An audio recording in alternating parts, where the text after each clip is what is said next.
What's going on, Skullbrains? It's time to finally find out how our heroes escape the crumbling fortress of Dragora's inner sanctum in the next issue of The Ancestral Trail. When he, who is the chosen one, shall tread upon the ancient path and battle there to overcome the forces of the dark. The Ancestral Trail, an epic story of myths, magic, and monsters. Book 14, Hulkan, the Mole Monster, under attack from the Mud Warriors. Yes, that's right. In the last issue, our heroes battled the evil three-headed snake Dragora in Cobra's Keep. They secured another life force pod, and Orkan found a strange amulet that has him acting rather maniacally as the walls start falling down around our adventurers. So, let's find out how they escape. But, before we do, have you seen the Ancestral Challenge for this issue?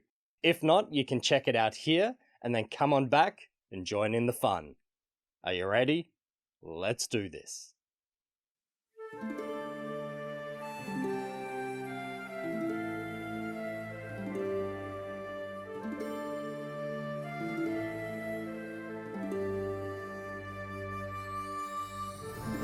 On the 14th day, follow the reptile tail to find the hidden trail, a monster underground.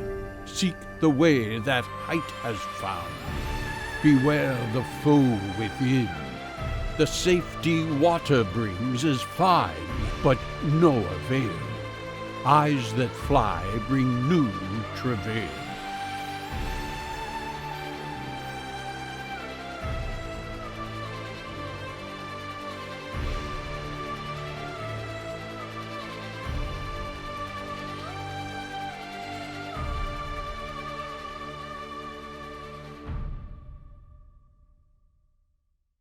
Salty sweat stung Richard's eyes as he looked around the chamber.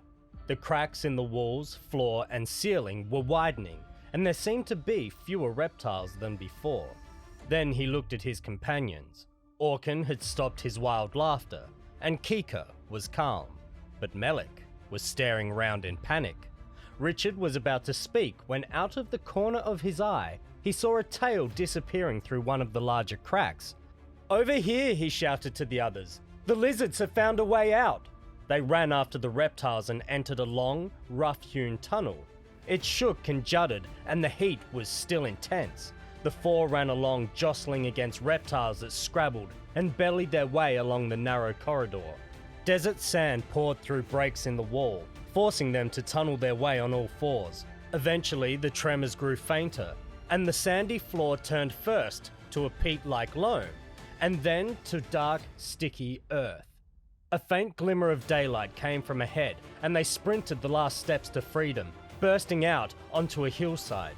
They had reached the mountains they had first seen from the other side of the desert. A heavy rumble shook the air. The three turned just in time to see the final death throes of Sand City. A light flickered amid the oily pall, then expanded into a brilliant fireball. It flashed in all directions, leveling the entire city with the finality of a nuclear blast, then blinked out with the same speed with which it had appeared, leaving only a rising column of sand and ashes to mark the grave of Dragora and his scorpion guards. Kika turned to Richard. "I'll be off now," she said. "I'm taking the reptiles back to the Ancestral City. We'll need all the reinforcements we can get." Then she lowered her voice to a whisper. "Watch out for Orkan. I think something's happened to him. I don't know what. Maybe it's the effect of that scorpion sting." She raised her voice again. "Well, goodbye, and good luck with your quest." Then she gathered the reptiles and set out to join Jarut. As the small band worked its way down the hill, Richard thought about Kika's warning. Then he shook his head. No, Orkan was all right. After a while, the trio stopped to rest, and Melik read out the prophecy. "Well, the first part's been fulfilled," Richard said, and took the book from Melik to have another read. He was about to hand the book back when the ground began to shake. At the same time, the three heard a rhythmic thudding sound. they turned to see a mound building up from the ground behind them. The mound grew bigger by the second, and the three realized that the thudding noise was the sound of hard digging. Fresh earth sprayed into the air, as if a volcano of mud was exploding. Then, with a final bout of activity, the digging ceased. The trio stared wide-eyed as a sleek black shape began to work its way out of the top of the mound. Slowly, more and more of the creature emerged. Its glossy black coat shone in the sunlight, parting at the mouth to show long, spade-shaped teeth. Two stubby arms ended in sharp-clawed paddle-like paws. As far as the three could see, it had no eyes, but there were two minuscule nostrils that twitched, sniffing the air. On either side of the smooth head were tiny holes that might have been ears. "Hulkan," Melik whispered in terror. "The mole monster. I've heard about him. He can't see us, but he can smell us, and he hears every sound. His teeth and claws can rip us to shreds." Without another word, the three started to tiptoe away from the huge monster. Their first movement brought Hulkan's snout swinging round towards them. His nostrils flared as he caught the whiff of fresh prey. The companions broke into a run, but the bracken through which they had walked easily became a nightmare of tangles when they tried to run. Richard was still carrying the Book of Prophecies, and it slowed him down even more. As sinuous green growth snatched at his legs, he shouted to Orkan, "You distract Hulkan, I'll work my way around behind." He drew the dagger Jarut had given him, expecting Orkan to do likewise and distract Hulkan's attention. To his surprise, he saw Orkan turn away and flounder unsteadily through the bracken. "Come back," Richard called. He and Melik stumbled after Orkan, the air filled with the sound of chuckling. Richard looked back to see Hulkan surrounded by lots of little brown figures. The mole monster was picking up clods of fresh damp earth and forming them into live figures with arms and legs.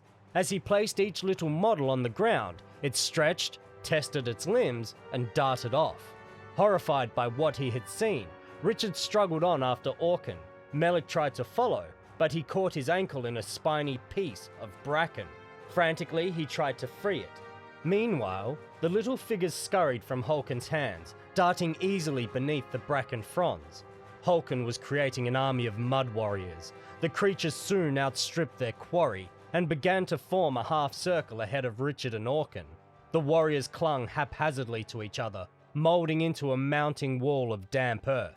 Orkan was the first to encounter the mud barrier. Richard cannoned into him, dropping the Book of Prophecies to the ground as he skidded to a stop. Richard began hacking at the wall with his dagger, but his blade made as much impact as if he had cut into the earth itself. The wall was getting bigger as more of Hulkan's minions piled on. It was getting longer too. Now mud walls were rising on all sides. Richard and Orkan were being enclosed in a circle of mud. In the meantime, Melik had freed himself from the bracken and had seen his companion's predicament. He tried to think what Richard would do in his place. Then, he had an idea.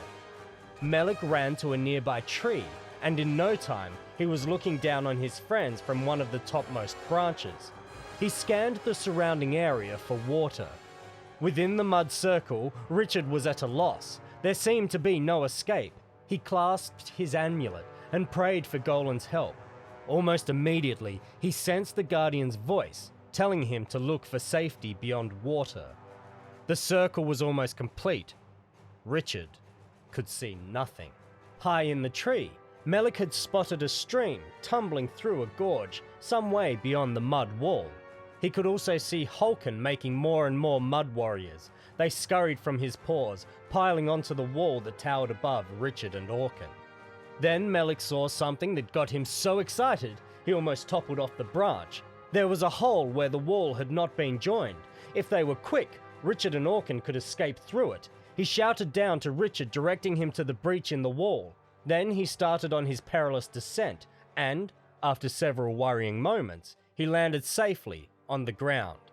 Absorbed in his task, Hulkan never noticed Richard and Orkan crawling through the breach in the wall. His tiny warriors did. The mud barrier started to ripple and move. One by one, the little creatures began to disentangle themselves, scrambling over each other to plug the hole. They were too late. Richard and Orkan had already climbed over the few mud warriors that barred their way. Once through, they headed for Melik, who was shouting for them to follow him.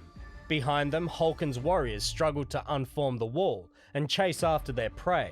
The ground grew rockier, the undergrowth thinner, and the trio's speed was picking up when a roar of anger told them that Hulkan had discovered his loss. Heading towards the fleeing companions, the mole monster tunneled underground like a speeding torpedo until he came to a full stop against solid bedrock.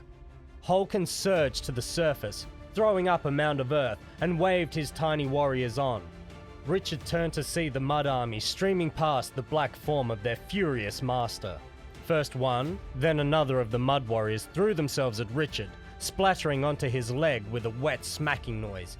He scraped them off with his hands and stamped them underfoot into an unrecognizable mess. "Jump into the water!" Richard yelled as he ran to catch up with the others. They were at the top of a sheer-sided gorge carved into the rock. The drop seemed endless, and there was no telling how deep the water was below. "Maybe we should try and find a safer place," Orkan suggested. "There's no time," Richard replied. Wait, let me take back the book, Melik said, swinging the volume onto his shoulders. He somehow felt safer when he was in charge of the precious volume. Grabbing each companion by an arm, Richard pulled them over the precipice. Their stomachs lurched as they fell feet first through the air. The water rushed up at them, and then they plunged down into the whirling current. It was a clean jump, which was good, because from that height, a belly flop would have split them open like ripe melons. Luckily, the stream was deep enough to break their fall, although Richard's legs jarred painfully as he struck the riverbed. As the trio hit the water, Hulkan's mud warriors were reaching the edge of the gorge. They stopped for a while, then one by one, they launched themselves into the void. Their bodies touched the water with loud smacking sounds, and they started swishing in the current. Up ahead of the mud warriors, the current was stronger than the trio had expected. When they bobbed to the surface, they were already a fair distance from where they had jumped in, and were being carried towards a vicious set of rapids.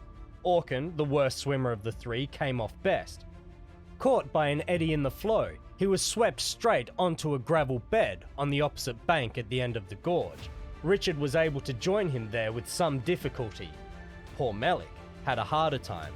He was on the point of disappearing down the rapids when Richard grasped the Book of Prophecy's bindings and hauled him to safety. They lay back, too exhausted to move. Their ears were filled with the crash and thunder of the stream as it powered its way out of the gorge. The noise made normal speech almost impossible. "Look!" Melik shouted, pulling at Richard's sleeve and pointing back up the gorge. Richard could not make out his shouted words, but he looked where Melik was pointing. Hulkan's mud warriors were leaping lemming-like over the precipice into the water. They came in an avalanche of revenge, and, although Richard was too far to make out their expressions, he could sense the hatred that boiled out of them. Richard's heart sank. There were so many of them. He struggled to his feet and prepared to make a last stand. Then Richard noticed Melik jumping up and down with excitement. He leaned forward until their heads were almost touching to catch the scribe's words. "They're dissolving!" Melik shouted. "Look, they're melting away as soon as they hit the water!" Sure enough, Hulkan's earthen army was disappearing like butter on a hot plate. The little brown figures bobbed for only a second or two after they splashed into the current, before vanishing altogether. All that was left of their passing was a muddy slick that slopped and spilled its messy way into the rapids. The three recovered by the stream until the last remnants of mud had been swept away. Then they began to pick their way up the bank. Rock-strewn ground gave way eventually to thick undergrowth dotted with a few trees. This, in turn, thickened into a forest. The trio made their way towards the trees, their clothes drying on their backs as they walked. As they got under cover, Richard tackled Orkan about his odd behavior. "Why didn't you help me against Hulkan? You ran like a mouse," Richard said crossly. Orkan looked shiftily to the side and shrugged. He did not say a word. "What's happened to you?" Richard asked again. willing Orkan to be alright. He felt a sense of justice run through his mind, as he recalled all the good things Orkan had done since they had met. Orkan did not reply. Richard shook his head. Kika had been right. There was something wrong with Orkan, but he could not fathom what it was. A familiar drone interrupted Richard's thoughts. The others heard it too. All three broke into a headlong run. There was no need for discussion. The three companions knew the sound of attacking Grapfritz all too well. And that is the end of issue number 14. So, how did you go with the Ancestral Challenge? Were you able to spot Shumi and Shubi? And what is the power of the Life Force pod that Richard found in Cobra's Keep? Also, do you think Hulkan was based on the Treasure Worm or on Lakyan? Don't miss the next Ancestral Challenge to find out the answers. In this issue, there was one letter token to cut out and collect, and also a piece of the Ancestral World map. You'll find links in the pinned comment below. Thanks for watching this episode of the Ancestral Trail. Don't forget to keep an eye out for Skullbrain's very own horror host with the most terrifying tales from the here and then, The Collector. You can follow him over on Instagram at OldPalCollector, and you can also keep an eye out on the happenings of Skullbrain Books on at Skullbrain Books. So, until next time, stay tuned and stay Skullbrain.